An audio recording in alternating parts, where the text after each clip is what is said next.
அதாவது பானு, விருதுநகர் திருச்சுழி அருகே மண்டப சாலை பகுதி என்பது பிரதான சாலை பகுதி. இந்த பகுதியில் அதிக போக்குவரத்து என்பது காணப்படும். குறிப்பாக அருகிலுள்ள குடியிருப்புகள் மற்றும் கடைகள் என்பது அதிகமாக உள்ளது. இந்த பகுதியில் பொதுமக்கள் அதிகமாக நடமாடும் பகுதியாக கருதப்படுகிறது. இந்த நிலையில் பிரதான சாலை பகுதியில், அதாவது சாயல்குடி பகுதியிலிருந்து மதுரை நோக்கி வந்த ஒரு கார் கட்டுப்பாட்டை இழந்து அருகில் உள்ள டீ அருந்தியவர்கள் மீது மோதியதில் சம்பவ இடத்தில் 2 பேர் உயிரிழந்துள்ளனர்.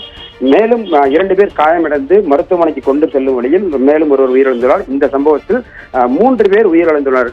இது தொடர்பாக உடனடியாக அங்கு பரபரப்பு காணப்பட்ட நிலையில் அவர் மீது நடவடிக்கை எடுக்க வேண்டும் என கருதி உடனடியாக போராட்டத்தில் பொதுமக்கள் ஈடுபட்டனர். அந்த காரில் 5 பேர் பயணித்ததாகவும் அதில் ஒருவர் ஓட்டுநர் கண்ணன் என்பவர் மீது காவல்துறை வழக்கு பதிவு செய்துள்ளது. அந்த கார் பிஜேபி நிர்வாகி என காவல்துறை தரப்பில் தெரிவிக்கப்பட்டுள்ளது. தொடர்ந்து விசாரணை நடைபெற்று வருவதாகவும் தப்பியோடிய ஓட்டுநர் மற்றும் அக்காரில் பயணித்தவர்களை தேடும் பணியில் காவல்துறை ஈடுபட்டதாக காவல்துறை தரப்பில் தெரிவிக்கப்பட்டுள்ளது. தொடர்ந்து விசாரணை என்பது நடைபெற்று வருவதாகவும் மாவட்ட காவல் கண்காணிப்பாளர் சம்பவ இடத்தில் ஆய்வு மேற்கொண்டு வருகிறார். விசாரணை என்பது மேற்கொள்ளப்பட்டு வருகிறது. பானு.